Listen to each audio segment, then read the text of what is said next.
C'est bon, excellent.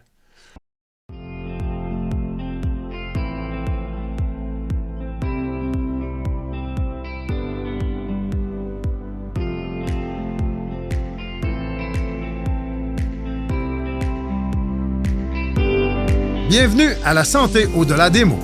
Un rendez-vous avec des gens passionnés du réseau de la santé.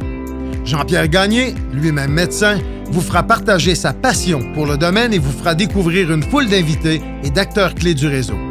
Voici votre animateur, le docteur Jean-Pierre Gagné. Bonne écoute.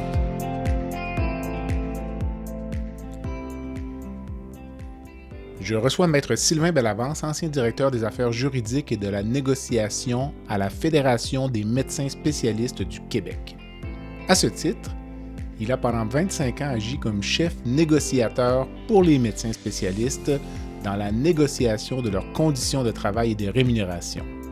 Et il a coordonné l'ensemble des dossiers ayant une incidence juridique pour la FMSQ. Ses fonctions au sein de la Fédération ont fait en sorte que Sylvain a été au cœur de tous les grands enjeux ayant touché la pratique des médecins spécialistes au cours des 25 dernières années. Il a été, par le fait même, un témoin privilégié de la vie politique québécoise au cours de cette période. C'est donc un grand voyage dans le passé récent du Québec que je vous propose aujourd'hui. Bonne écoute.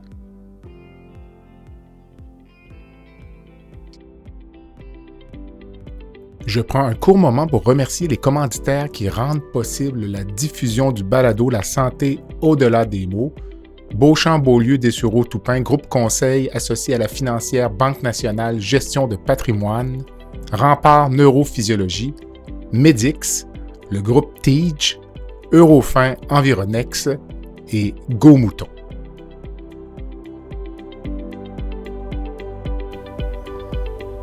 Sylvain, bonsoir.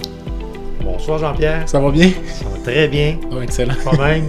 Oui, ça va bien. Et merci d'avoir accepté l'invitation. Ben oui, c'est intéressant. Merci pour l'invitation. Ça m'incite à... En fait, ça me motive à retourner un peu dans ma mémoire. Dans tes souvenirs, oui. Dans mes souvenirs, mais c'est bien agréable. Exactement. Puis, on a remis quelques semaines, des petits enjeux personnels, mais là, tout le monde est en forme. Oui, là, à date, là, écoute, on a évité l'hôpital et on revient de vacances, alors c'est le temps basané. Excellent. Alors, on est ici pour parler aujourd'hui de la FMSQ. Tu as été directeur des affaires juridiques pendant presque un quart de siècle? Oui, écoute, 25 ans. Quand même. 25 ans, presque jour pour... En fait, je te dirais jour pour jour. OK. Ouais. Je dois dire que moi, j'étais connu quand j'ai commencé à pratiquer en 97. Puis, je te trouvais quand même assez intimidant. Et pour moi, tu représentais un peu la FMSQ, là, dans le sens parce que je trouve qu'il y a une certaine mémoire associée à la présence d'une personne comme toi. Les présidents changent, les conseils d'administration changent, puis tu étais toujours là, tu sais. Donc, je me disais, finalement, la FMSQ, tu sais... C'est Sylvain Bellavance. Non, écoute, on n'ira pas jusque-là, mais disons que, comme je l'ai déjà dit, je suis le plus ancien cadre. 25 ans de fait. Il y en avait un qui avait fait ça auparavant. Si tu te rappelles, Maître Roger David, qui avait été là depuis la création de la FMSQ, mais je l'ai battu par quelques mois. Que je n'ai pas connu. Non, que tu n'as pas connu. Dis-moi, si tu me parlais un petit peu donc les fonctions que tu as occupées à la FMSQ, le directeur des affaires juridiques, donc... Oui, alors écoute, le poste, au début, s'appelait effectivement directeur des affaires juridiques, mais il a été changé, dans le fond, pour s'appeler directeur des affaires juridiques et de la négociation, là, parce que, dans le fond, c'était le principal chapeau que peut-être j'avais, celui de chef négociateur, si on veut, porte-parole de la négociation. Mais il y avait tout l'aspect directeur des affaires juridiques aussi. Donc, je m'occupais au niveau des affaires juridiques de tout ce qui pouvait avoir un incident juridique pour la fédération ou des associations ou quelquefois donner des conseils à des membres. Ça peut être autant de gérer un litige dans lequel la fédération est impliquée que de renouveler le bail, là, pour tout dire. Puis il y a l'aspect négociation où là, vraiment en charge du comité de négociation, porte-parole, chef négociateur à la table de négociation et tout le travail. Mais est-ce que je me trompe si je disais que quand on allait en égo, là, toi, tu arrivais puis tu étais la personne en général qui connaissait le mieux les dossiers? Personne n'était là depuis 10, 15 ans, 20 ans. Non, effectivement, c'est le bon côté de vieillir. Oui. C'est le bon côté de vieillir. Toi, tu es arrivé en 97. 97. Alors, tu vois, moi, je suis arrivé en 94. Donc, au début, quand tu es arrivé, je devais pas être... j'étais certainement pas la mémoire de la Fédération. Non, ben écoute, mais comme jeune chirurgien, je dois te dire que je ne connaissais rien. Tu sais, quand on commence à pratiquer, là, on n'a aucune idée comment ça fonctionne. Puis avant qu'on s'intéresse à la chose syndicale, parfois, ça peut prendre 5 ans, 10 ans. Donc, exact. Mais... pour petite anecdote, j'avais déjà entendu Sébastien Bovet, qui est journaliste à Radio-Canada. Ouais. Je ne sais pas dans quel négo, là, mais il présentait finalement le fruit de la négociation qui venait d'être signée, puis il avait dit à l'animateur le matin, il dit en toute honnêteté, il dit ça fait longtemps que je couvre le monde médical. Il dit les ententes collectives des médecins spécialistes, je n'y comprends rien. Ah, mais ça, c'était un des prérequis. Oui. Il fallait arriver à faire des ententes suffisamment complexes pour pas que tout le monde les comprenne. Exact. L'important, c'était le résultat. Mais je pense que c'est 25 ans de bons résultats. Mais c'était tout le temps, finalement, une espèce de travailler sur ce qui était déjà construit. Je veux dire, on partait jamais de zéro. En fait, les médecins spécialistes, comme d'autres, en fait, c'est la même chose, peut-être un peu au niveau des omnipraticiens. Tu as un accord cadre qui existe depuis des années et c'est une négociation continue. Et tu apportes des modifications là à cet accord cadre à travers les années. Donc, modification 1, la 2, la 3, la 4. À un moment donné, tu refais un accord cadre. Je crois que le dernier accord cadre date de 86 dans l'histoire de la Fédération. Puis après ça, ça a été des modifications. Donc, moi, j'étais rendu, par exemple, à la modification 92, si on veut, la modification 93. De façon parallèle à ça, parce que au niveau de la Fédération et du ministère, la négociation était continue. C'est pas simplement comme les grands syndicats publics tentant une grande négociation à un moment donné aux 3 ans ou 5 ans. On négociait à tous les mois. À chaque année, il y avait 2, 3, 4 modifications à l'accord cadre, mais qui s'appelait toujours comme ça. Et aux 3, 4 ou 5 ans, il y avait une grande négociation d'envergure pour le renouvellement ou des choses comme ça, comme on vient de voir avec la fonction publique. Et donc, on appelait souvent ça des modifications à l'accord cadre. Mais comment s'assure-t-on de ne pas faire une modification qui entre en conflit avec une ancienne modification, un peu comme un projet de loi? C'est lu, relu. Exactement. Ou est-ce qu'il arrive parfois qu'il y a une modification et les gens, un mois après, disent « On a fait une erreur. » Ça rentre en conflit avec tel alinéa de telle modification qu'on a faite il y a 2 ans. En fait, ce que tu dis là arrive, mais je dirais plus avant qu'on fasse la modification. Alors, les comités de négociation, puis quelquefois, on s'enligne sur quelque chose, puis là, non, un instant, là, il y a tel article qu'il faut modifier si vous faites telle chose, parce que, mais oui, il faut bien le connaître. C'est volumineux. C'est le livre de tarification de la médecine et de la chirurgie, le livre de tarification en laboratoire, le mode de rémunération mixte, les lettres d'entente. Il faut les connaître et les maîtriser.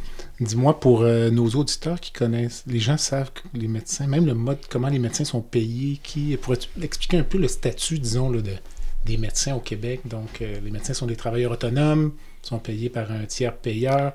Puis parfois, je trouve que ça génère un peu de confusion dans l'esprit des gens. Les gens pensent que les médecins sont payés par comme si on était des salariés de l'État. Donc, peut-être si on résumait ça un peu. Tu as raison. Et s'il y avait un mot qu'on essayait toujours d'éviter lorsqu'on parlait des journalistes ou à d'autres, c'est quand ils parlaient du salaire. Non, les médecins, ce ne sont pas des salariés de l'État. Ce sont des travailleurs autonomes.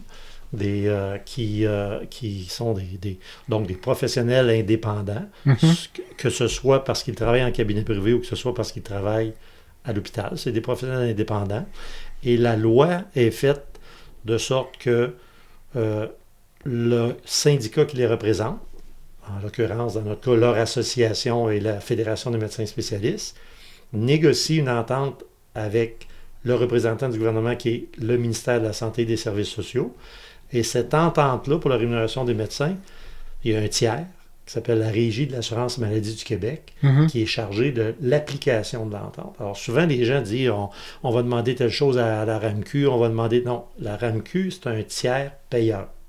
La négociation se fait avec le ministère de la Santé et des Services sociaux, en vertu de la loi sur l'assurance maladie. Mais ce qui est prévu aussi, c'est que le Conseil du Trésor est un peu l'instance suprême qui doit approuver les ententes que le ministère va faire. Et on a vu à travers les années, au rythme des grosses augmentations qu'on est allé chercher, que la présence du Conseil du Trésor s'est fait de plus en plus sentir parce que le budget de rémunération des médecins augmentait, alors il y avait un peu plus d'emprise du Conseil du Trésor. Donc les acteurs, Fédération, Ministère de la Santé, Conseil du Trésor, RAMQ tiers payeur, pour des médecins qui sont des travailleurs indépendants. Est-ce que je me trompe? On a l'impression qu'il y a un peu plus d'ingérence politique aussi au niveau de la RAMQ.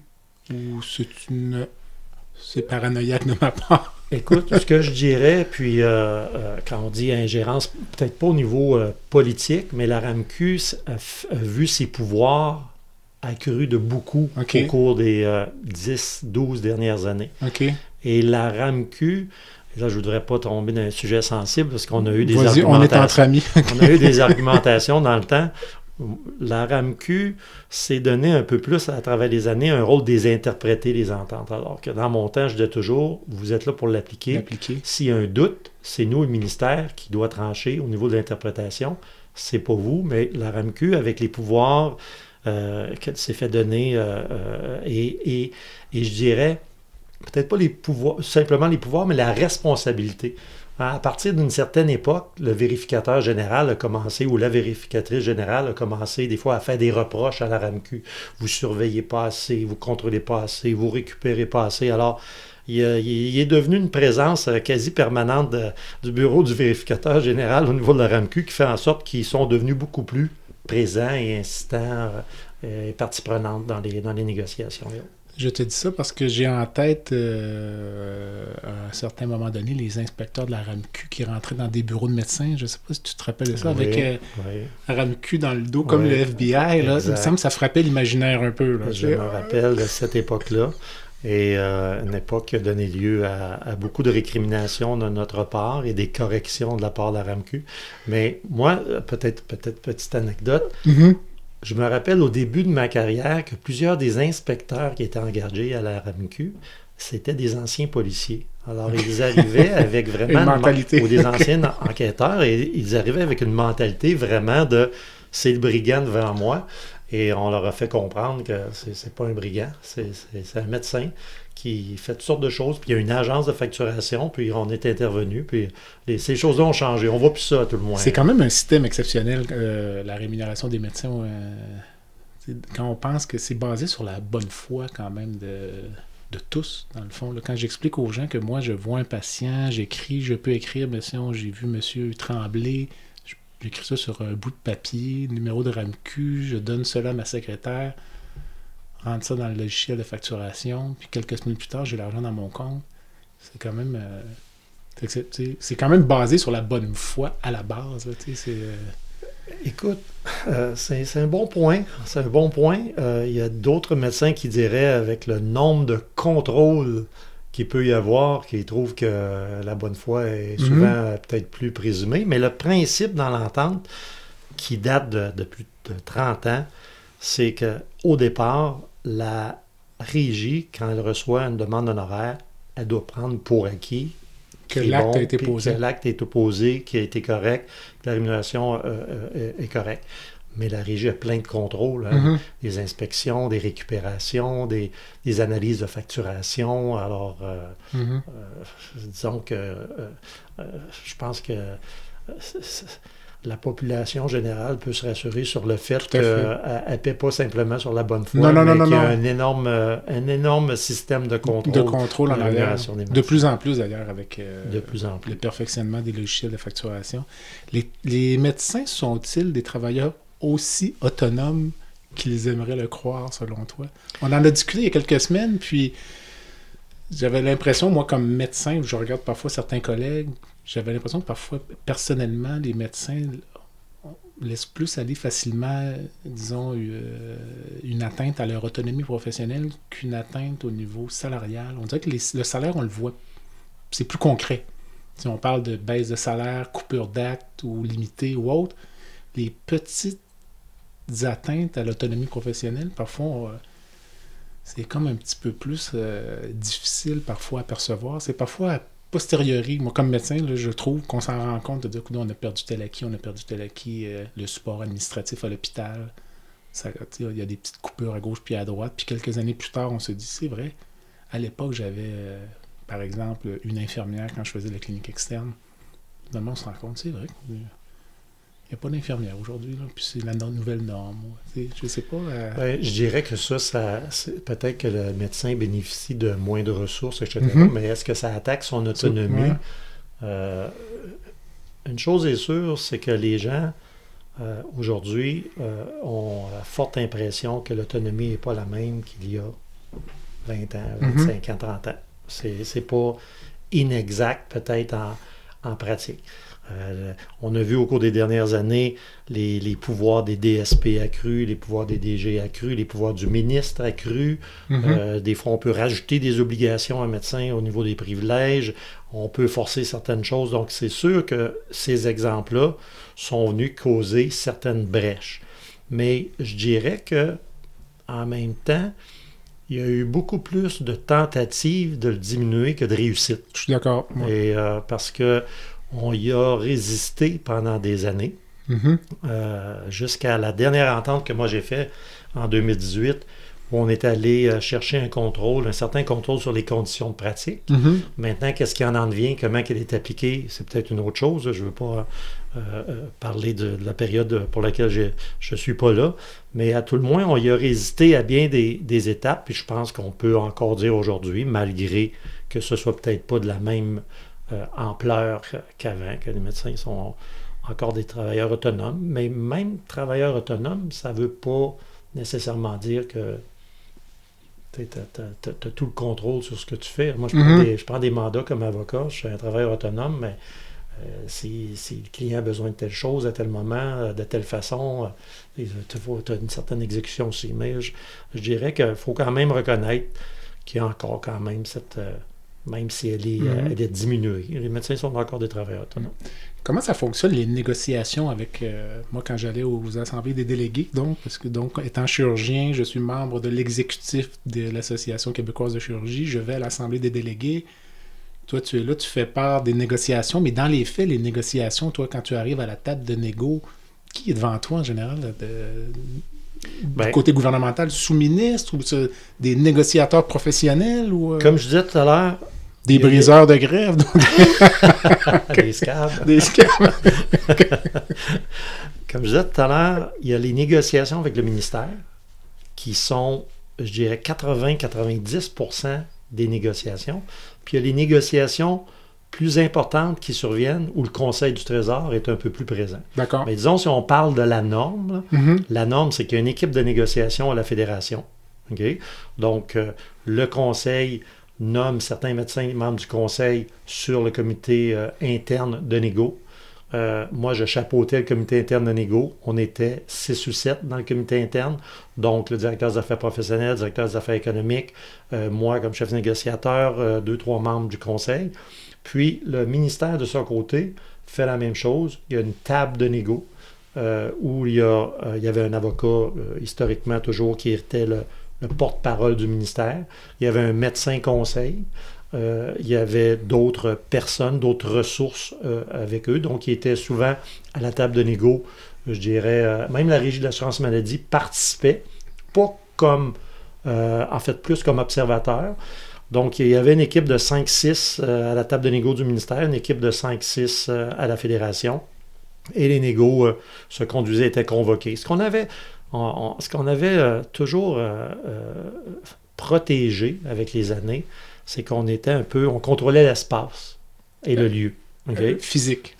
Okay, donc stratégie. Certains vont dire que c'était un peu tactique, mais j'ai parlé récemment des négociateurs du ministère qui disaient qu'ils commençaient peut-être à remettre ça en question. Autant que ça peut paraître anodin, autant il y a quand même une certaine importance à ça. Donc, les négos étaient dans les bureaux de la Fédération à Montréal, à moins que de temps en temps on fasse une exception puis on accepte de venir à Québec. Mais le principe, c'est que vous venez chez nous pour faire ces négos-là. Et là, la table de négo se rencontrait à intervalles jusqu'à temps qu'on arrive avec une entente. Mais les journées de négo, je veux dire, toi, les gens qui sont là, évidemment, n'ont pas de pouvoir décisionnel. C'est un paquet de mini-ententes de principe avec les gens partent avec ça, puis revienne avec l'accord des têtes dirigeantes? Bien, à la Fédération, on allait faire approuver nos mandats de négociation. Donc, on conseil d'administration. En fait, au départ, on le prépare. Conseil d'administration consulte les présidents. La commission des présidents est une instance consultative. Les présidents de chacune des associations. On explique où est-ce qu'on veut s'en aller. Approuvé par les délégués. OK, on s'en va. On va négocier. Maintenant, après ça, on fait des suivis. On revient. On vous dit, voici où on est rendu. Voici ce qu'il faudrait faire. Comme on va en parler, mon époque était une époque de beaucoup de moyens de pression, beaucoup de conflits. Donc, on revient, on sort de la table, on a réussi à telle chose, on continue sur telle chose. Donc, c'est un va-et-vient entre les tables de négo et tes instances.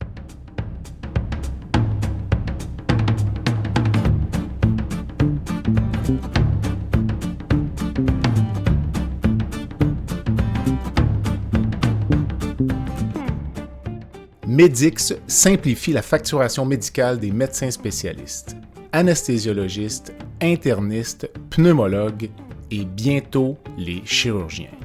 Grâce à une application mobile conviviale et une expertise personnalisée, Medix fait une différence réelle dans la vie des médecins. Sauvez du temps, réduisez les erreurs et optimisez vos revenus avec Medix. Medix est fier de desservir plus de 60% des anesthésiologistes du Québec. Pour toute question, n'hésitez pas à visiter notre site web à www.medix.com www.medyx.com ou téléphonez au 514-548-2500. Aviez-vous, du côté de la FMSQ, plus de latitude pour négocier que la partie gouvernementale? Autrement dit, les coudées plus franches pour approuver des choses, avancer? Et du côté gouvernemental, c'était plus souvent, il faut retourner, faire approuver. Je dirais que les coudées étaient peut-être, les coudées franches étaient peut-être équivalentes, mais le temps de réaction était beaucoup plus lent de leur côté, ça c'est sûr. Nous, on pouvait dire, OK, on vous revient, puis le lendemain, on revenait. Ouais. Eux, ça pouvait prendre 2 semaines, ou 3 semaines, ou 1 mois. Bien, on va faire, il faut voir ministre, sous-ministre, il faut aller voir le Conseil du Trésor. Comme je te dis, dans les grandes négociations, à un moment donné, je ne dirais pas que le ministère est en tutelle, mais le ministère est sous surveillance accrue et c'est vraiment les gens du Conseil du Trésor qui prennent un peu plus le contrôle. Donc, ça, c'est une étape de plus pour aller dans le temps de réaction. Avais-tu l'impression, quand tu arrivais sur les négos, que les gens regardaient et disaient « Ah non, belle avance ». Ben ça, écoute, faudrait que tu leur demandes, mais oui, j'avais une réputation d'être tenace, disons, et de ne pas lâcher le morceau rapidement. En fait, j'en lâchais pas. tu as fait refaire l'historique de toutes les négociations, ce serait comme...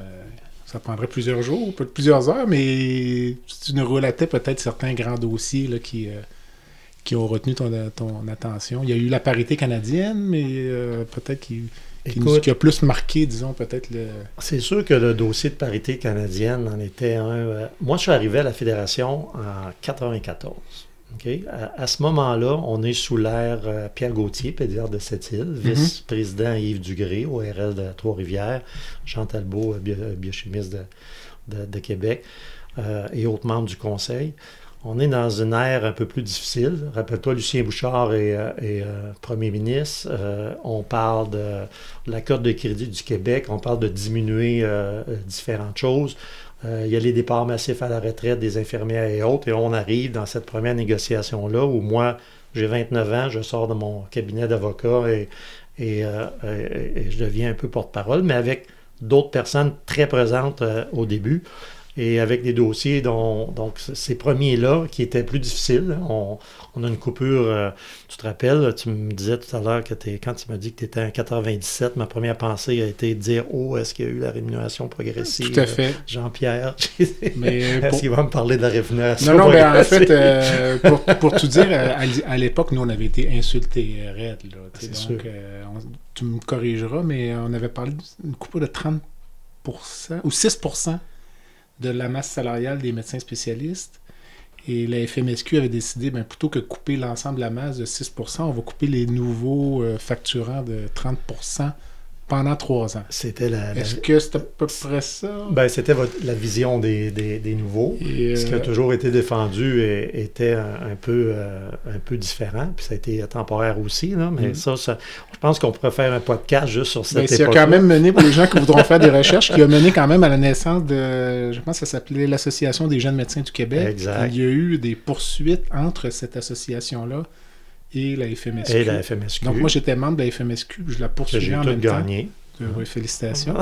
Mais bref, ça a été finalement un peu adouci. Tu me parles des grands moments de ma carrière, on ne passera pas trop de temps sur la rémunération progressive. Mais tout ça pour dire que je me rappelle quand je suis arrivé à cette époque, ça a été... la rémunération progressive est une chose, les plafonds de gains de pratique, il y a toutes sortes de choses qui ont été mis au départ. Mais vraiment, après ça, ça a été le dossier de la parité canadienne. Moi, écoute, replaçons-nous à l'époque. Moi, je suis un jeune avocat dans un grand bureau québécois-canadien. J'ai des associés dans mon cabinet qui gagnent 1 million par année et plus. Et j'arrive à la fédération, puis ça prend une année ou deux pour constater que les médecins, un des discours qu'ils ont, c'est qu'ils reviennent d'un congrès à Toronto ou à Calgary, puis les gens parlent d'eux autres comme étant les moins bien rémunérés. Puis je me rappelle, à cette époque, un neurochirurgien faisait entre 150 et 175 000 $ à peu près. Puis, alors, c'est sûr que le dossier de parité canadienne, moi, ça a été un dossier qui était important pour moi, qui a pris énormément d'années et d'efforts dans la carrière, qui a impliqué plusieurs conseils d'administration et présidents successifs. Donc, si j'ai un souvenir ou s'il y en a un dossier dont on peut parler, c'est certainement celui-là. Puis il a commencé en 2002 avec un dépôt de négociation pour dire, là, il faut vraiment parler d'argent. Et à ce moment-là, c'est peut-être pas bien différent d'aujourd'hui, mais je dirais peut-être un peu davantage. Les médecins avaient de la difficulté à parler d'argent. Je dis, c'est parfait. C'est votre rôle. C'est pas votre rôle de parler d'argent. Vous donnez des soins, c'est parfait. Moi, c'est ma job. Alors là, il faut en parler.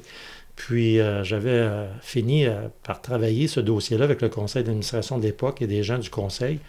Je me rappelle encore une anecdote. On était allé à la commission des présidents. Tu sais qu'à la fédération, bon, il y a une 50aine d'associations. Il y en a des petites qui sont plus tranquilles. Il y en a d'autres qui sont plus organisées, revendicatrices. Plus grosses. Et là, tu te dis, bon, ceux-là, c'est un peu mon levier. Je me rappelle sans la nommer, une de ces grandes associations-là, on leur expliquait qu'on allait faire un dépôt en 2002 en demandant 7 % par année d'augmentation pendant 3 ou 4 ans.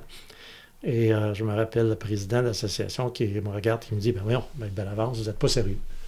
J'ai dit, on n'a jamais aucune chance d'avoir ça. Les infirmières ou les autres ont 1 %, 2 %, ça n'a pas de sens. Et là, il fallait expliquer aux médecins que vous êtes les premiers là, qui revenez de l'extérieur, qui vous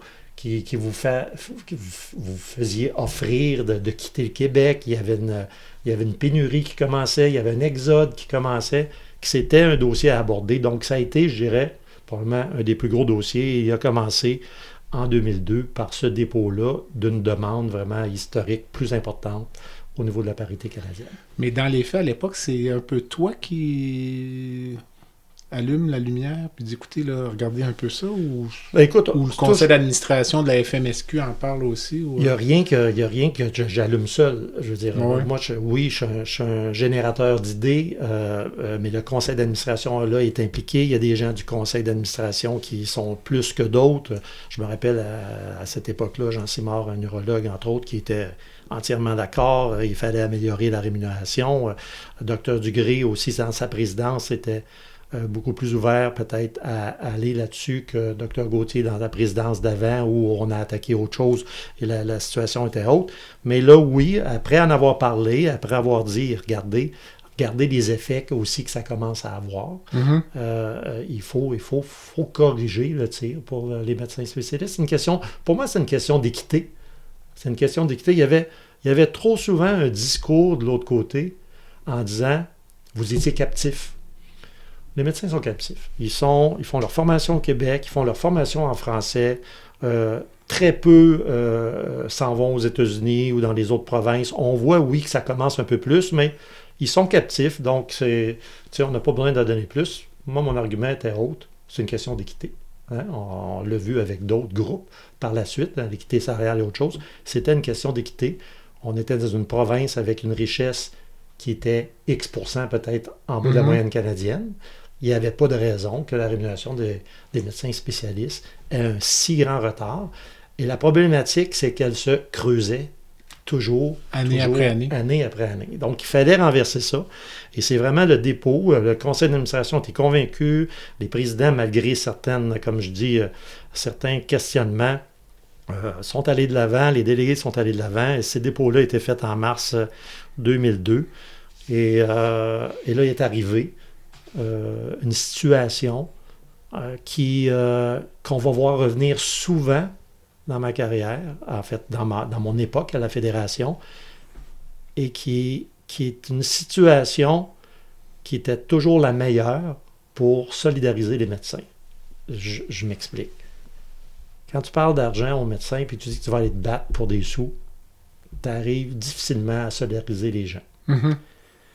Mais si à chaque fois, il arrive, que ce soit par hasard ou autrement, une attaque du gouvernement avec l'imposition de lois ou d'autres choses qui remet en question le statut des médecins, leur autonomie, là, si tu es en mesure de tirer avantage de ça, tu viens d'avoir une solidarité. Ça fédère et ça fédère l'ensemble. Et là, tu peux livrer les batailles qu'il faut, puis tu peux aller chercher ce qu'il faut. Alors, ça a été comme ça, tu te rappelles, en 2002, il y a eu la crise des urgences, qui touchait davantage les médecins omnipraticiens, mais qui quand même a amené François Legault, alors ministre de la Santé, à adopter une loi spéciale pendant l'été 2002, juillet 2002. Et ça, pour toi ou pour les auditeurs, s'il y a un débat qui serait intéressant de revoir aujourd'hui, c'est le discours de Bernard Landry et le discours de Jean Charest lors de l'adoption de cette loi spéciale-là. C'est un beau moment d'histoire. Okay. Mais François Legault est arrivé avec ça. Et avec son fameux slogan, je me rappelle toujours, il disait « Il est fini le temps... » Comme un ministre de la Santé à l'époque. Comme ministre de la Santé à l'époque. Il est fini le temps où les médecins font ce qu'ils veulent, comme ils veulent et quand ils veulent. Okay? Et donc, il a annoncé aussi qu'il allait arriver à l'automne avec un autre projet de loi 142 pour donner encore plus dedans. Alors, pour faire une longue histoire courte, cette opportunité-là a été saisie pour bien solidariser les médecins, pour bien les éveiller, pour bien les amener à défendre à la fois leur autonomie et pousser de l'avant les mesures de négociation que l'on a eues. Et ont mené à une entente, la plus importante qui a été celle qui a allumé tout le reste par la suite. Une entente qui est intervenue en avril 2003. Rappelle-toi, à cette époque, les élections avaient lieu en avril 2003. On a fait cette entente-là juste avant les élections. Et le gouvernement de M. Landry est tombé. Ça a été le gouvernement libéral qui a été élu en avril 2003. Et tout ce qui avait été fait comme moyen de pression avait certainement un certain impact parce que les élections se sont fait beaucoup aussi sur le sort du système de santé. Donc, ça a mené à cette entente-là importante au niveau de 2003 qui était, j'appelle ça ma deuxième étape dans l'atteinte de la parité canadienne. La première étape a été le dépôt. La deuxième étape a été cette entente. Le podcast La santé au-delà des mots est une présentation du groupe conseil Beauchamp, Beaulieu, Dessureau, Toupin de la financière Banque nationale Gestion de patrimoine. Comme nous croyons que la santé financière fait partie de la santé globale, nous sommes heureux de nous joindre au Dr Jean-Pierre Gagné pour vous souhaiter une bonne saison de La santé au-delà des mots.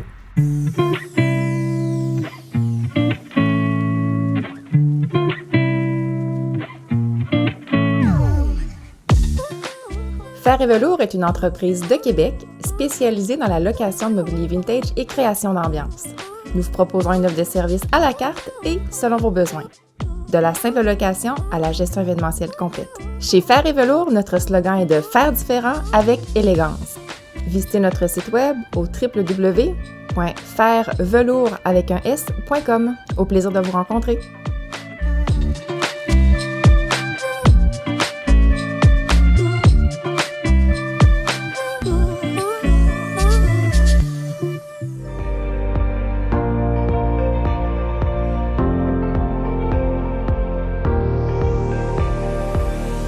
Vous avez des commentaires ou un sujet à nous proposer ou même faire partie de nos invités, visitez le site web de notre balado à www.baladosanté.ca ou sur notre page Facebook de la santé au-delà des mots.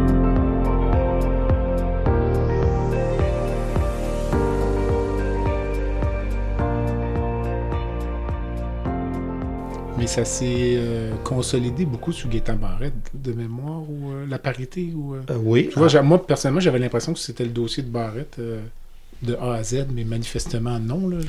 Ben écoute, je veux rien enlever à Gaétan, parce que Gaétan a eu c'est sûr que Gaétan a été le levier le plus important. On peut en parler encore une fois. Oui. Tu m'arrêtes si je vais trop dans le détail. Non, pas du tout. L'entente en 2003 a réussi deux choses importantes. OK? A été de dire, OK, le gouvernement dit, on vous comprend, au-delà des augmentations normales, on va vous donner un premier rattrapage de 5 ans, mais au-delà de ça, ça a été un engagement. OK? Un engagement de mettre en place une rémunération concurrentielle pour les médecins et qui a supposé la mise en place d'un comité d'études de la rémunération. Ça, là, des anecdotes autour de ça, on pourra en parler parce que là, c'est le Conseil du Trésor qui est là. C'est le secrétaire général du Conseil du Trésor qui est là, qui fait cette négociation-là. Moi, je me rappelle, je vais aller au cimetière récemment à Longueuil, puis toutes les fois que je vais à ce cimetière-là, je vois l'hôtel juste à côté où on a fini les derniers retranchements. Je pensais que tu allais me donner d'autres anecdotes sur le cimetière. Ah ouais, je pourrais. Okay. Mais ça a été épique parce que, puis c'est intéressant d'en parler, mais c'est vrai que ça va dans le détail. C'est parce que le gouvernement a fini par prendre cet engagement-là de corriger la rémunération parce qu'ils se sont, d'une certaine façon, convaincus que l'engagement ne voulait rien dire. Okay?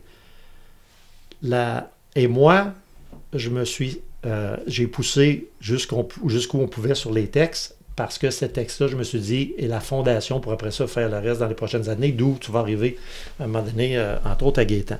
Mais cet engagement-là, c'était de dire, je m'engage à mettre en place une rémunération concurrentielle pour les médecins spécialistes afin d'assurer leur rétention et prévenir leur exode. Fait que le gouvernement il se disait, moi je suis d'avis qu'il n'y en a pas de problème de rétention d'exode, donc mettre en place une rémunération concurrentielle, je n'aurais pas de besoin.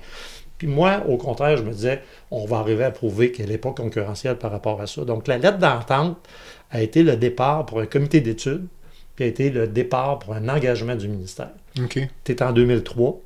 Une fois qu'on a gagné ça, qui est un acquis important, et qui après ça a été copié-collé au niveau des médecins omnipraticiens, il y a eu le même engagement.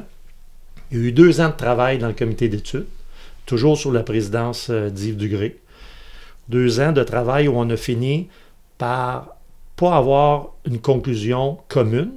Le gouvernement essayait de toutes les façons d'essayer de diminuer l'écart, mais avec l'experte indépendante, on a été en mesure de conclure un écart de plus de 40% de rémunération.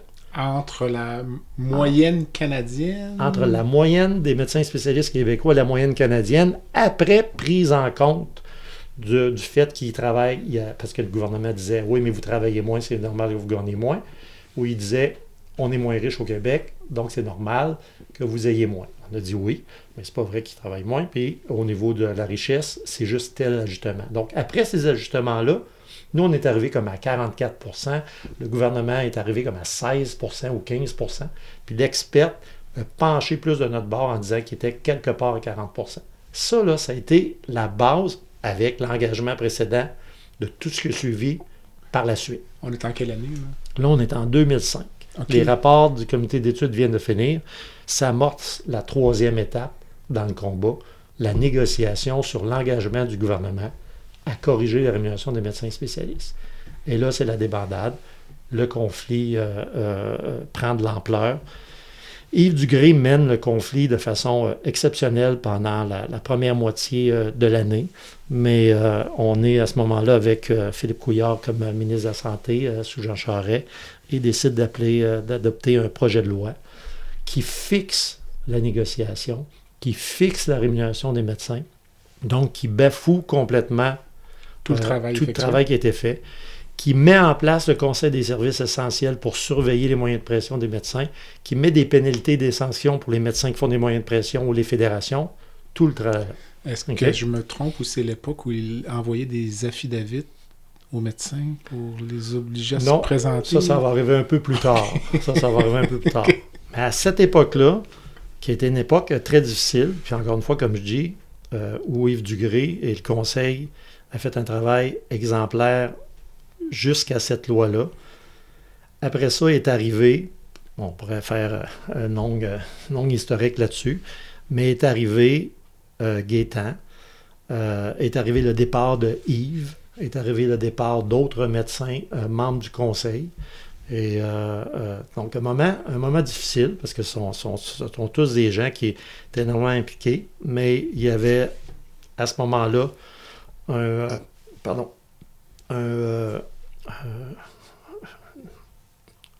tout le moins à l'interne par certains médecins au conseil, dont Michel, mon ami Michel Allier, qui était à ce moment-là à la Fédération, sur la nécessité, et avec laquelle j'étais d'accord, qu'on devait réagir. Moi, je me rappelle d'avoir dit, avec cette loi-là, si on ne fait pas un combat contre cette loi-là, c'est fini, j'ai pu jamais, et vous n'avez plus jamais aucun levier de négociation pour les années à venir, donc il fallait vraiment frapper contre ça. Est arrivé le départ de 3 membres du Conseil, est arrivé l'arrivée de Gaétan, qui était un levier, un levier de négociation important. Gaétan a fait un travail formel. En fait, à cette époque-là, c'était Dr Barrette et moi, j'étais maître Bellavance. Mais lui, il arrivait avec sa réputation parce que, tu me corrigeras, comme président de l'Association des radiologistes, il était déjà très présent dans les médias, un peu avant de devenir président de la FMSQ. Donc, ça lui créait comme une espèce de... Nora, je pense, là, comme président de la FMSQ. Exact. Sa présidence à la RQ était notoire aussi. C'était une bonne connaissance, un ami de Michel. Michel a vu en lui la personne probablement la plus apte à aller dans cette deuxième phase-là, pour différentes raisons. On peut être d'accord, on peut pas être d'accord, et malheureusement, comme je le dis, c'était une époque difficile parce que y a des amis qui ont quitté, il y a des gens qui ont accepté de laisser leur place pour permettre cette transition-là et ce nouveau combat-là. Et à partir de ce moment-là, le combat a été mené. On parle de plusieurs mois de moyens de pression. On parle de stade olympique. Vous vous rappelez les grandes rencontres au stade olympique, etc. Projet de loi, tout ça sur un projet de loi qui empêchait des moyens de pression, toutes sortes de choses, et le Conseil des services essentiels. Mais, anecdote à ce niveau-là, quand tu es dans un combat comme ça, que tu demandes 44% puis que l'autre t'en donne 5%, tu te dis, je vais jusqu'où? Hein? Est-ce que c'est croix ou meurt? Est-ce qu'on va jusqu'à défoncer le mur? Moi, ce que j'avais expliqué à un moment donné à Michel, puis Michel était entièrement d'accord, puis Gaétan, au début, il se rappellera. Moi, j'avais dit l'important, là, c'est d'avoir un certain montant, mais avoir une issue pour aller en chercher davantage. Et là, j'avais dit, c'était une autre chose que je croyais beaucoup dans le système de santé avec les médecins, c'est d'avoir un processus d'arbitrage. Okay? Comme les juges, à un moment donné, ils ne s'entendent pas avec le gouvernement. Les policiers ont quelque chose de similaire, mais c'est un peu différent. Mais ils ne s'entendent pas qu'à un moment, avec le gouvernement, il y a quelque chose d'indépendant qui va statuer. Ça ne fait peut-être pas toujours l'affaire, mais je ne pense pas que dans des questions comme ça, on doit avoir un système où le gouvernement reste simplement roi et maître à la fin. Donc, je me rappelle, j'avais dit à Dr Barrette, à Michel, je regarde, on va avoir tel montant, puis on va demander une médiation, puis un arbitrage obligatoire. Je me rappelle, Gaétan avait dit, ouais, il m'avait de belle avance. Le gouvernement ne donnera jamais un arbitrage obligatoire, mais écoute, avec les aptitudes qu'il avait comme bon batailleur à cette époque, avec Michel et le reste du conseil, c'était l'entente historique qui est survenue après des mois de moyenne pression en janvier 2007. Ça a été la mise en place d'une augmentation minimale de 15%, plus une enveloppe de mesures, plus une médiation avec une date de début, une date de fin, avec le médiateur identifié. On avait nommé à ce moment-là Guy Coulombe, qui est un ancien haut fonctionnaire de l'État, et aussi un arbitrage à partir de la dernière journée de la médiation, si la médiation devrait échouer. Donc, étape super importante, entente historique, le premier arbitrage obligatoire, médiation et arbitrage obligatoire pour les médecins. Ça, c'est un processus qui est encore présent. Donc, non. OK. Donc, ça a été simplement pour ce dossier-là. Il y a eu une deuxième étape un peu plus loin, mais en gros, c'est pas quelque chose qui est maintenu. Donc, cette étape-là a été cruciale. C'est une bagarre qu'on considère avoir gagnée. Donc, avec Gaétan qui était à la présidence et le conseil à ce moment-là, 10 janvier 2017, qui assurait à tout le moins une base et qui mettait en place un processus où on pouvait espérer davantage. Le processus a commencé dès janvier 2007, dès le lendemain de l'entente, avec une date butoir, 31 août 2007. Il faut que le médiateur arrive à nous faire une entente. Sinon, le 1er septembre, c'est l'arbitre qui va trancher et qui va commencer le travail pour trancher. Et on a fait l'entente in extremis le 30 août, je crois, ou le 31 août 2007. Une entente encore là qui était vraiment l'entente qui, suite à la médiation, qui assurait la correction de l'écart de rémunération des médecins, pour lequel la Fédération des médecins avait accepté de répartir ça sur plusieurs années. Ce n'est pas une correction d'un coup. Tout à fait. Et on va voir qu'il est arrivé d'autres choses par la suite. Mais, à tout le moins, c'était 25% d'augmentation qui était annoncée. Du rattrapage. C'était une enveloppe de mesure de 250 millions et qui s'appliquait en sus de l'entente qui devait être renouvelée aussi à terme en 2010. Donc, la grosse entente des médecins spécialistes est arrivée en janvier 2007 puis en août 2007 là, par cette médiation-là et tout. J'ai parfois eu l'impression par la suite qu'on avait ces gains de rattrapage. Là. Les gens pensent souvent que ce ne sont pas des augmentations de salaire. Là. C'est du rattrapage par rapport à la moyenne canadienne, que ça nous a peut-être un peu nuit au niveau de l'image publique. Il y a de l'argent qui a été mis à des endroits qui ont frappé l'imaginaire collectif, là, les primes, des jaquettes, ou des choses que la population comprenait moins bien, je sais pas. Oui, ça c'est une belle discussion. On peut parler des jaquettes, mais donc j'ai mon point de vue là-dessus. Mais écoute, je t'écoute.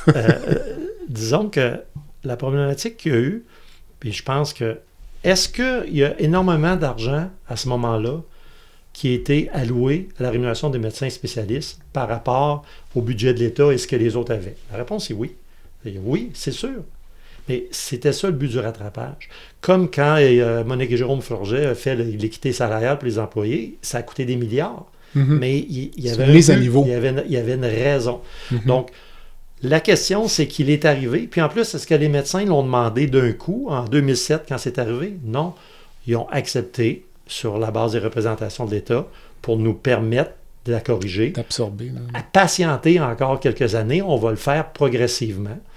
Et donc, de reporter, je pense que c'était une bonne action des médecins de dire, au lieu de tu vas me donner 25% en 2008, tu vas me donner 3, puis 4, puis 5, puis 6, mais à un moment donné, il y avait des montants qui arrivaient dans des années maigres, si on veut, on peut se rappeler d'austérité libérale, mais avec une entente qui prévoyait ces déboursés-là. On arrivait à une époque donc où les médecins recevaient plus que d'autres. On arrivait à une époque où le ministre de la Santé était un médecin, où le premier ministre était un médecin. Il y a eu toutes sortes de choses qui ont fait que cette nuisance un peu peut-être publique là. Mais le fond, en tant que tel, il y avait des principes d'équité derrière cet aspect-là. Il y avait des principes de participation à l'effort collectif en disant je vais retarder des choses ou je vais en prendre moins. Donc, en tant que tel, c'était pour moi et pour les autres de l'époque, c'était important de faire des compromis, mais on devait résoudre la problématique de l'écart de rémunération. et je pense qu'on y est parvenu.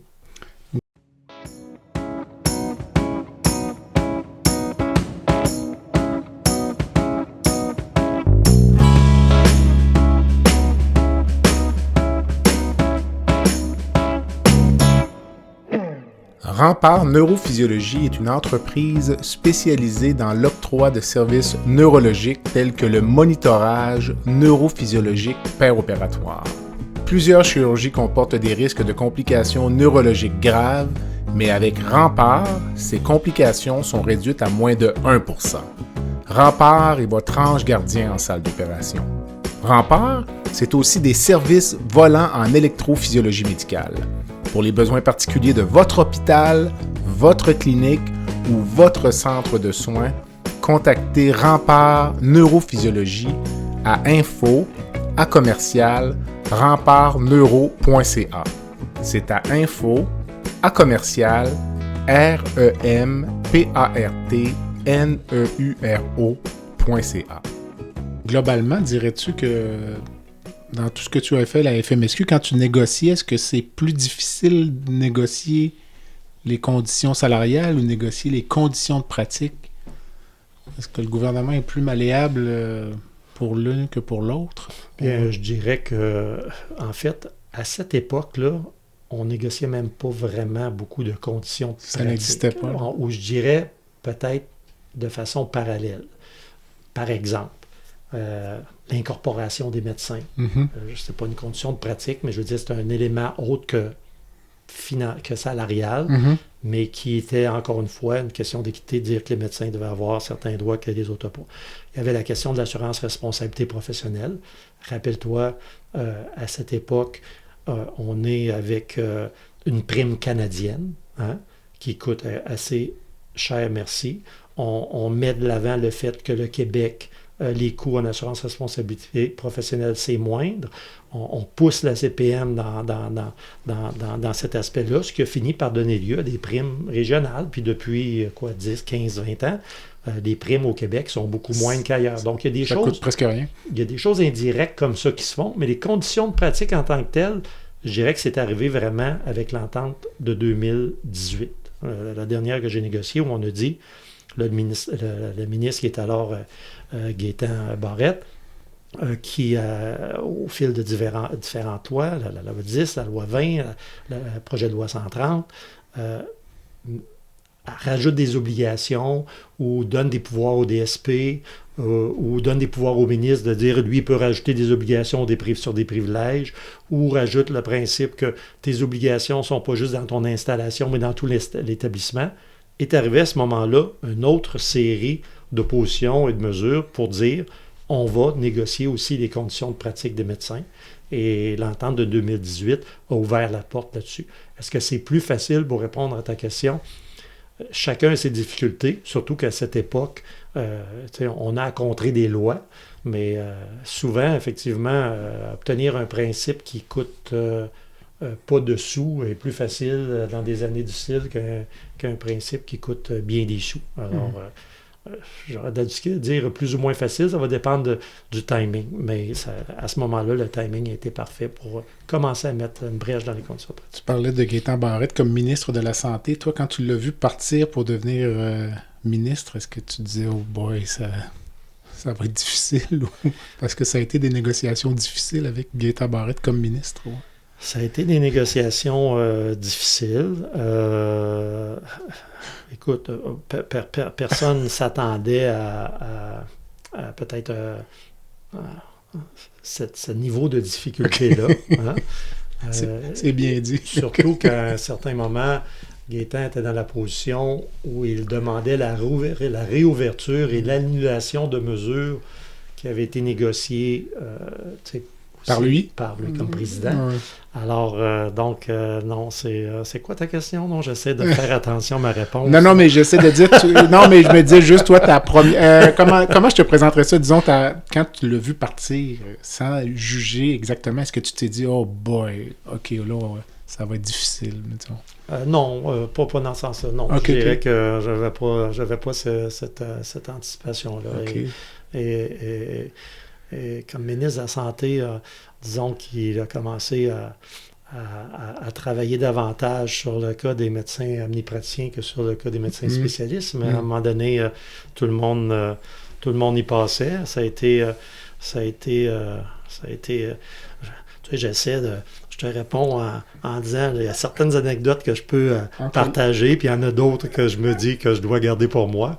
Mais disons que ça a été ce qui a été... J'aurais dû mettre un peu de gin dans ton eau.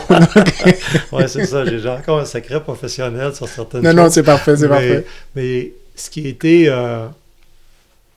particulièrement ahurissant, c'est la faculté, la facilité à adopter des projets de loi quand même importants, imposants, pendant de courtes périodes. Loi 10, loi 20, frais accessoires, ça a déboulé assez vite. Mais j'ai le souvenir d'une personne très convaincante aussi, de ce que j'ai su, moi, au niveau de la FMSQ, les délégués. Oui. C'est un gars qui contrôlait une assemblée. Là, Oui, puis un grand orateur. Oui, Gaétan, c'est un homme brillant, puis un grand orateur. Alors, c'est pas de doute qu'il a réussi ça au Conseil des ministres également, jusqu'à, malheureusement, en fait, peut-être heureusement ou malheureusement, c'est sûr que la façon dont on a fini par résoudre le dernier conflit qu'il y a eu, qui a donné lieu encore, tu vas te rappeler, en 2017 à peu près, là, encore à un stade olympique, encore avec des différents moyens de pression, ça a été finir par obtenir qu'il soit écarté des négociations, quand Philippe Couillard l'a écarté des négociations. Et à partir du moment où il était clair que ça faisait plus d'1 an qu'on était en négociation, puis à partir du moment où il a été écarté, à l'intérieur d'1 mois, on a réussi à conclure l'entente avec le nouveau négociateur du gouvernement. Entente qui peut être décrite d'une façon ou d'une autre d'un côté ou l'autre, mais qui a permis de sortir de cette impasse-là. Dis-moi, le salariat des médecins, est-ce que pour toi, c'est quelque chose qui est envisageable dans un modèle québécois où la complexité de ça, les fonds de pension, les bénéfices marginaux, font que ce n'est pas envisageable, disons. Là. Non, moi je pense que tout est envisageable. Ça existe, ça existe ailleurs, hein. Ça existe en France, notamment, dans d'autres pays. Mais est-ce que c'est le meilleur système? Moi, j'ai toujours défendu, j'ai toujours cru que le meilleur système était un système qui à tout le moins partiellement, parce que quand on est passé la rémunération à l'acte a été pendant nombre d'années le principal moyen de rémunération, peut-être à 80-90%. L'apparition du mode de rémunération mixte a changé ça un peu, mais il y a encore quand même une composante à l'acte qui incite peut-être pas qui incite, mais qui permet de voir une certaine productivité. Puis là, je ne veux pas rentrer dans tout le débat de dire, bien justement, est-ce qu'il y a des actes qui se font pour rien, pas pour rien? Il n'y a pas une méthode qui n'a pas des qualités et des défauts, mais je pense pas que le salariat est une panacée à ce niveau-là et que peut représenter un choix d'avenir. OK. En fait, une méthode comme celle qui est en place présentement, donc à l'acte, principalement au mode mixte avec des actes, jumelé, et là peut-être qu'il va y avoir certaines personnes qui seront pas d'accord, qui seront pas contents, mais jumelé à des plafonds de gains de pratique également, parce que je pense que dans tout système, il peut y avoir un certain nombre de biais ou de défauts, puis les plafonds de gains de pratique ont une importance aussi, ont une utilité. Je pense que c'est meilleur qu'une rémunération à salaire. Mais c'est mon opinion personnelle et ça ne veut pas dire qu'il n'y a pas certains groupes, par exemple, ou certaines pratiques qui... tu sais, quand on a mis le mode mixte, c'est parce qu'il y avait des jeunes dans les milieux universitaires, pensons entre autres à Sainte-Justine, où la réalité de la pratique faisait en sorte que l'acte ne permettait pas d'avoir une rémunération concurrentielle. Donc, d'avoir dans certaines pratiques, dans certains groupes, dans certains milieux, des rémunérations, on a fini par en mettre, on les appelait à forfait, même avant le mode de rémunération mixte, où il y a une composante fixe qui est plus importante, c'est correct, mais qu'elle soit entièrement déterminée, un salariat, écoute, je pense que ça a des pour et des contre, mais je ne le vois pas comme une panacée. J'avais l'impression que le forfait, ce qu'on appelle le mix, c'était plus pour les régions à l'époque que ça avait été créé, que pour des centres comme Sainte-Justine. Non, écoute, un des moments épiques à la Fédération, c'est lorsque sont débarqués en jaquette une trentaine ou une quarantaine de médecins pour faire un sit-in, médecins de différents horizons, mais beaucoup de milieux pédiatriques, en disant, écoute, ça n'a pas de sens, il faut que vous changiez certaines méthodes. Et, tu sais, on comprend à la fédération, quand tu veux faire changer quelque chose, tu commences par ton association. Puis ton association, si déjà tu as une pratique minoritaire, ou marginale par rapport à la moyenne dans ton association, c'est difficile des fois de convaincre les dirigeants de faire les aménagements nécessaires, mais ça a commencé d'abord effectivement pour des milieux, milieux un peu pédiatriques. Mais quand tu parles de plafond de cap salariaux, disons, là, ce serait globalement, mettons, pour une spécialité ou par secteur d'activité à l'intérieur même d'une spécialité, comment tu voyais ça? Par exemple, plafonner, je te donne un exemple pour que les gens comprennent, plafonner les revenus de la coloscopie en chirurgie générale ou plafonner le salaire, mettons, en chirurgie générale? Présentement, dans l'entente, il y a 3 types de plafonds. Il y a des plafonds d'activité, genre, comme tu dis, mais je ne dis pas que celui-là existe, mais tu ne peux pas faire plus que tant de en cabinet, telle technique ou telle chose. Il y a des plafonds d'honoraires dans certains secteurs particuliers, où il y a des plafonds totaux de gains de pratique. Okay? Donc, ce qui est arrivé au cours des années, c'est que ces plafonds-là ont cessé de s'appliquer en établissement, mais ils s'appliquent toujours en cabinet. Dans quelques spécialités en établissement, mais ils s'appliquent principalement avec les gains en cabinet. Donc, ce genre de choses-là qui est en place présentement donne une certaine, effectivement, pose certaines limites. Pour que ce soit bien clair, disons, le salariat des médecins, là, pendant le quart de siècle où tu as été près là, des têtes dirigeantes, ça n'a jamais été là, vraiment envisagé de façon sérieuse ou... En fait, je dirais au contraire, quand j'ai commencé, ça existait. Okay. Il y avait une annexe, je me rappelle bien, l'annexe 13 ou 14 ou 15, sur le salariat. Et il y avait quelques psychiatres qui étaient à salariat et quelques médecins, je crois, en santé publique communautaire, comme on disait à l'époque, santé publique. Médecine sociale et préventive, disons. Ouais, parce que ça existe au niveau des omnis aussi. Il y a plusieurs, je ne peux pas dire aujourd'hui, mais il y a eu à une époque des centaines ou sinon plus de médecins qui étaient à salariat. C'était le mode de salariat.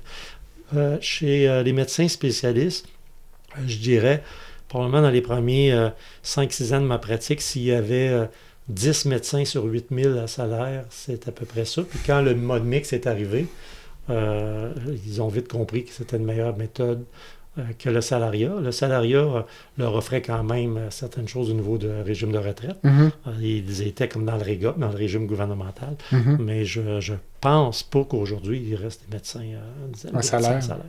Dis-moi, le privé dans tout ça, toi, Sylvain Bellavance, citoyen privé, tu vois, le médecine privée, tu vois ça comment? Pour, contre ou... Pour, entièrement pour. Okay. Il faut comprendre comment. Quel modèle, ouais? Moi, j'ai toujours dit que le privé... Moi, j'ai toujours été un défenseur d'un système public fort. C'est la nécessité. Il faut que notre système public soit fort et fonctionne, livre, rencontre les attentes qu'on a envers lui, etc. Est-ce que ça veut dire ça qu'il ne doit pas y avoir de système privé? Non. Moi, ceux qui veulent un jour regarder la discussion là-dessus, l'arrêt Shaoli de la Cour suprême, c'est un arrêt important qui a été décidé par une majorité très faible, 5-4 à la Cour suprême. Puis moi, c'était ma position, le système privé, pour moi, est une soupape. Et c'est une protection, c'est une soupape à faire en sorte qu'un système public est fort. Parce qu'au-delà de tout, il faut que le citoyen ait accès aux services. D'avoir un système privé, c'est pour moi aussi une pression pour que le système public livre ce qu'il a à livrer. Tout à fait d'accord. Et ne pas avoir de système privé, ça veut dire nécessairement des gens qui n'ont pas certains services si le système public ne livre pas, ou qui vont, là à ce moment-là, c'est simplement les plus aisés qui vont à l'extérieur du pays se procurer les soins qu'il faut. Donc, ça prend un système privé, mais pour supporter un système public fort. Pour moi, c'est essentiel, les deux vont ensemble. Et ce que j'ai toujours trouvé difficile, puis je pense qu'on l'a vu, moi j'ai quitté la Fédération en 2019, puis on l'a vu peut-être un peu davantage dans les discussions générales sur le système de santé. Moi, ce qui m'horripile, c'est quand je vois, oui, mais il faut mettre des embûches parce qu'on manque de ressources. Donc, le système privé, on va y mettre des embûches pour pas qu'ils puissent engager des infirmières parce que sinon, ça veut dire que c'est le système public qui les perd. Ou je pense pas qu'on rend un système fort en mettant des barrières à l'autre système. On rend un système fort parce qu'on met en place les conditions qu'il faut pour que ce système-là soit fort. Pas on nivelle par le haut, on nivelle pas par le bas. Pas en empêchant les autres. Alors, aujourd'hui, on voit, entre autres avec les CMS, que la pandémie a démontré l'utilité d'avoir certaines interventions à l'extérieur, qui est dans un lieu privé, mais qui est quand même public, payé par l'État. On voit l'utilité de ça. On voit, il y a différents points positifs à travers ça. Mais quand on arrive à dire qu'il faut limiter X, Y, Z, il faut que les limites, il faut d'abord s'attaquer et faire en sorte que le système public soit fort. Moi, c'est une chose que j'ai bien de la difficulté de voir. J'ai mis bien des années là-dedans. On a tous mis bien des impôts là-dedans. Les gens qui passent à travers le système de santé, de façon générale, sont encore très satisfaits. Ça a souvent été un problème d'accessibilité, mais ce problème-là est plus, je pense, important présentement, post-pandémie. On a des attentes en chirurgie, il y a toutes sortes de problématiques. Il faut faire en sorte que ça fonctionne et que le système public, à la base, soit fort. Il faut que ce soit ça. Les embûches dont tu parles, moi, j'ai l'impression que ça amène le développement un peu de toutes sortes de petits mécanismes pour contourner ces embûches-là. Donc, notamment, il y a un frein à l'hospitalisation en privé. Les cliniques privées ne peuvent pas hospitaliser en post-opératoire. 24 heures. Ouais. Donc, là, offre des ressources d'hébergement, supposément pour la convalescence. Là, puis ça peut devenir une forme d'hospitalisation, mais qui n'en est pas vraiment. Donc, mais j'aime bien l'idée que ça pousserait techniquement le réseau public à s'améliorer. Et d'ailleurs, tu me corrigeras, dans bien des cas, le réseau public, il y a quelques années, n'avait aucune idée des coûts associés à un paquet de procédures. C'est le réseau privé qui leur a fourni les statistiques. Est-ce qu'il y a plus une idée aujourd'hui? Peut-être un petit peu, genre. J'ai manqué quelques années, mais tu te rappelles le projet pilote, entre autres, qui avait été mis pour ça dans 3 centres à Montréal. C'est ça, exactement. Essayer d'aller voir le coût de certaines procédures, mais écoute, disons que c'est pas parfait encore. Non, tout à fait. Sylvain, ça fait un bon tour d'horizon. Donc, il y a une petite section baguette magique dans mon entrevue, donc en rafale. Donc, si tu pouvais changer une chose dans le système de santé par magie. Oh, par magie. Écoute... Une chose. Ou deux, là, disons. Mais... En fait, moi, je te dirais, là, je pense qu'il n'y a pas de magie. Puis, il y a tellement eu de commissions parlementaires, de rapports d'analyse avec toutes sortes de solutions. Moi, je vais le prendre autrement. J'espère une chose principale pour que le système continue à fonctionner, fonctionne mieux, c'est que les gens qui sont à la base de ce système-là, toutes les ressources humaines, restent résilients, restent commis, restent interpellés, restent concernés. C'est trop facile à un moment donné de dire « tu n'as pas eu ce que tu veux » ou « tu as eu telle réforme » ou « c'est la X », puis qu'il y a des gens qui abandonnent. Puis je pense que la force de notre système passe par tout ce monde-là qui est dedans. Puis moi, ce que je verrais, que je regretterais plus, ou si j'avais une baguette magique, c'est rester committed, continuer à savoir, à penser, à être convaincu que ce que vous faites, c'est pour le bien-être de quelqu'un. Puis c'est plus important que tous les petits coups, les petites défaillances ou les petites imperfections ou les petites doléances, que les gens à la base du système restent commis. Tu as mentionné un mot, résilience. Moi, parfois, je me dis que c'est notre trop grande résilience qui a amené une détérioration un peu des conditions. Pour les infirmières, par exemple, là, donc le temps supplémentaire obligatoire, là, de penser que des gens rentrent travailler tous les jours ou plusieurs jours par semaine, ne sachant trop si elles vont être obligées de faire un 16 heures, et d'accepter ça parce que c'est le réseau de la santé. Donc, d'accepter des choses qui paraîtraient probablement inacceptables dans un autre secteur d'activité. Donc, je me demandais parfois si cette trop grande résilience-là n'amenait pas finalement une détérioration un peu des conditions de pratique. Puis finalement, l'épuisement professionnel qui est endémique, je veux dire, dans le réseau de la santé. Là, les statistiques sur les taux de burn-out ou de détresse psychologique des médecins, là, les gens pourront regarder les statistiques, c'est... Non, je comprends ce que tu dis, et résilience dans ce sens-là. Il ne faut pas que la résilience devienne une passivité à ne pas se battre pour certaines choses. Et comme je le disais souvent, des fois, quand on incitait des médecins à se solidariser puis à combattre certaines choses, dites-vous, en partant votre code de déontologie, il vous dit quoi? Vous devez refuser toute situation dans laquelle vous pouvez être placé puis qui pouvait porter atteinte aux besoins de vos patients ou au bien-être de votre patient. Donc, c'est fort. Vous avez quand même une obligation, c'est un devoir déontologique de dire décrier telle chose, demander telle chose, contester telle chose, puis c'est correct. Il ne faut pas que la résilience amène une passivité ou une acceptation de l'inacceptable. Mais c'est facile aussi, à un moment donné, de faire en sorte que des gens veulent abandonner en disant c'est trop, et quand on ne peut pas.